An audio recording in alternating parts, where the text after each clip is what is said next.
A few years ago, in Honduras, a country known for its beautiful landscapes, engineers decided to construct the perfect bridge.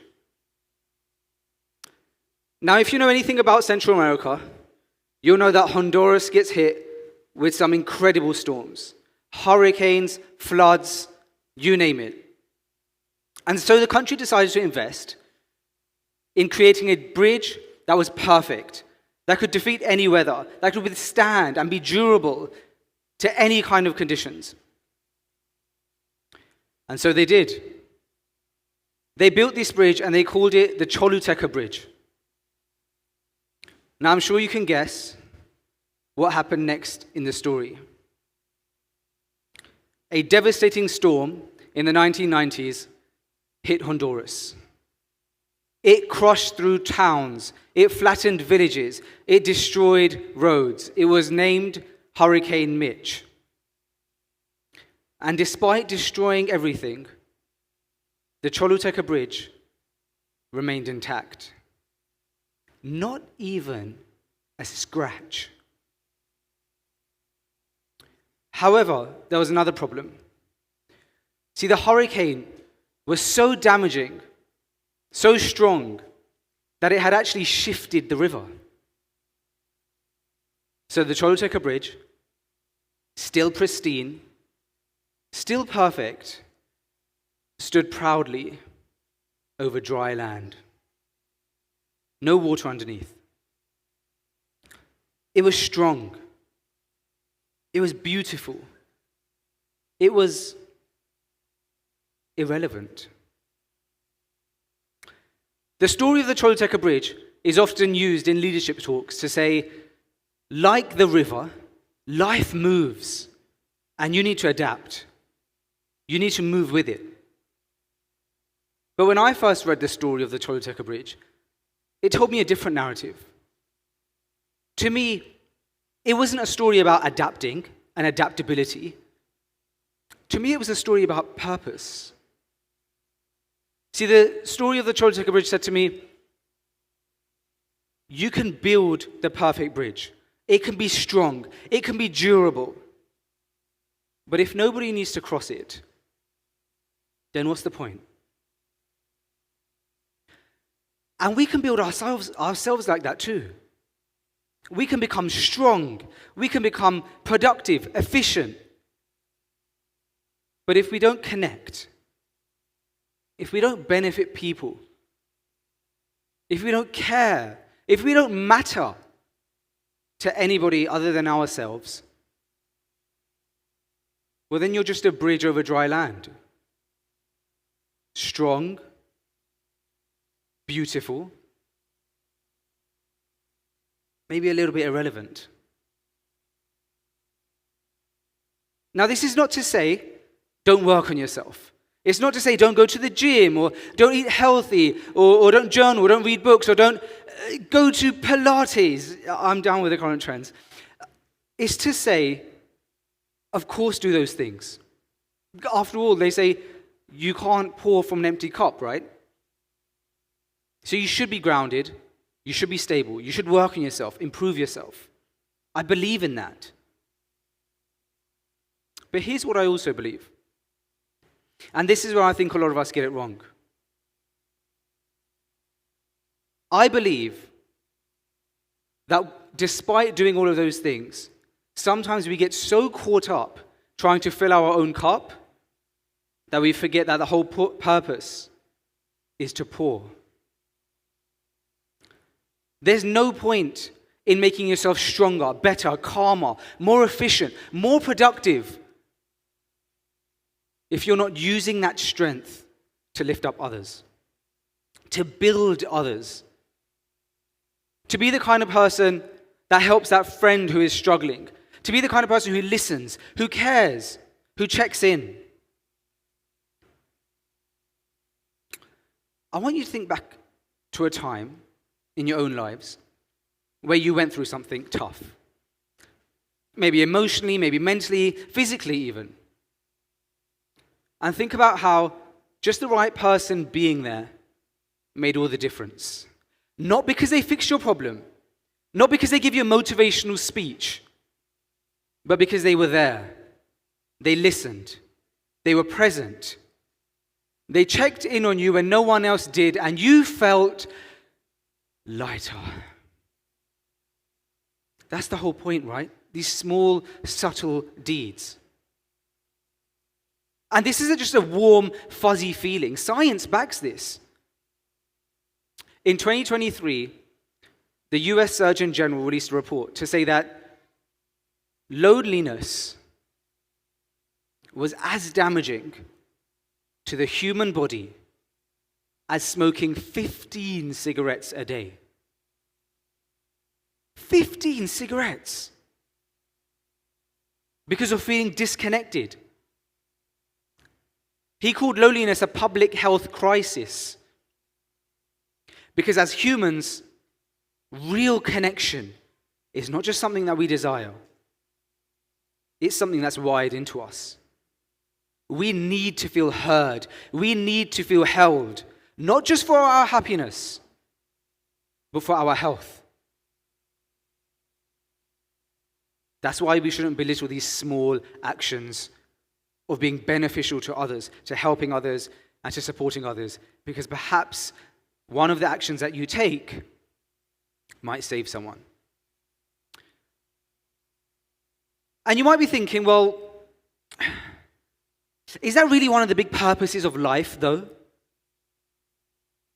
It's a fair question. But if you look at every way of life, from all major religions to modern psychology, you'll find the same through line, which is that the best of you are those who are most beneficial to people. And so, what does being beneficial to people actually look like? What does real connection look like? It's quiet. It's subtle. It's slow. It's not loud. It's not always poetic. It's not always a surprise party or the public decoration. Although those things are great, but real, true connection often is so small that if you're not concentrating, you might just miss it.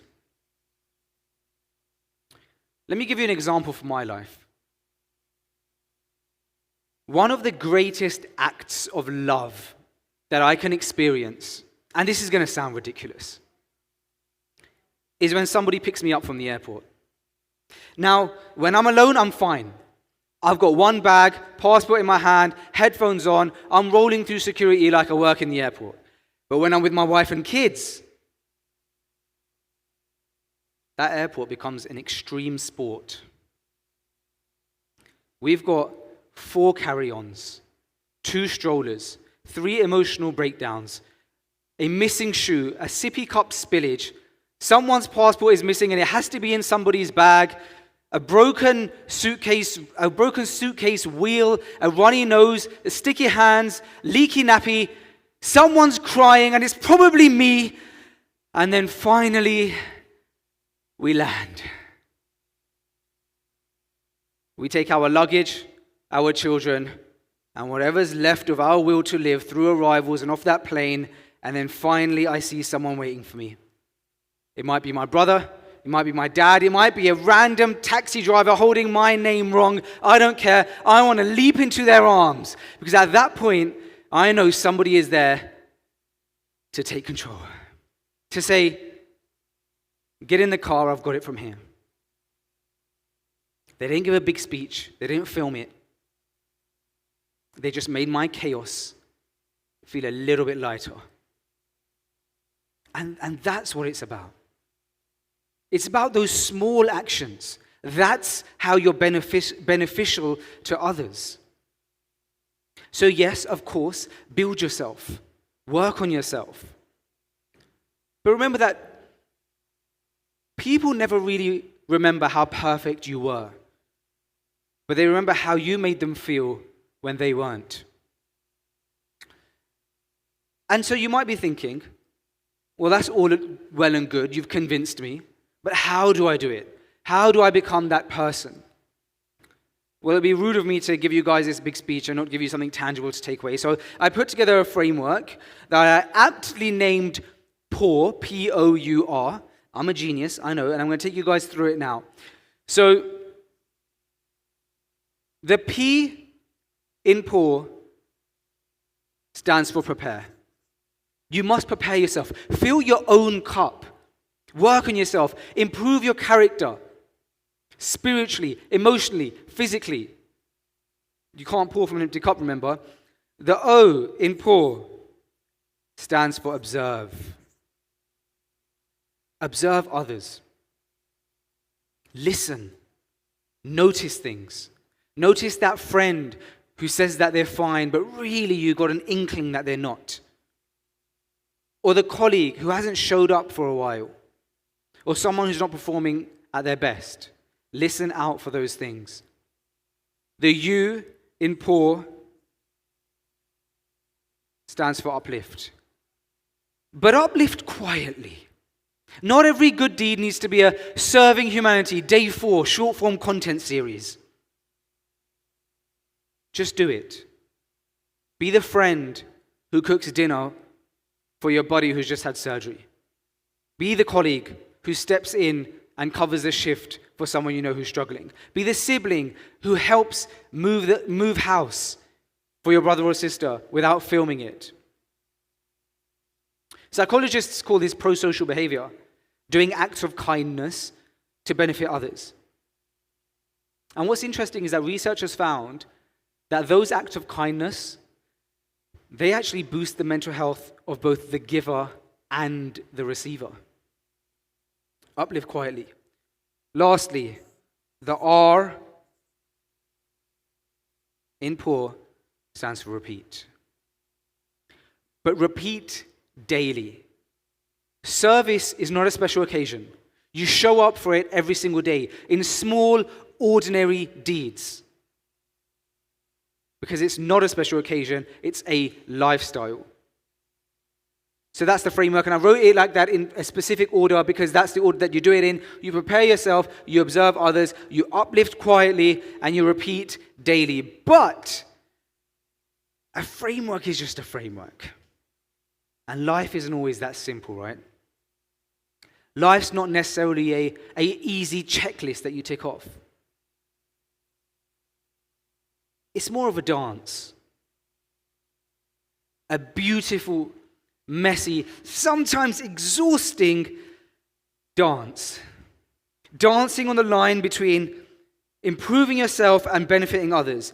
And all that truly matters is making that dance last forever. So as I leave, I'll tell you, go build your bridge. Strengthen it. Make it beautiful if you want. But remember that true success is if somebody can cross because of you.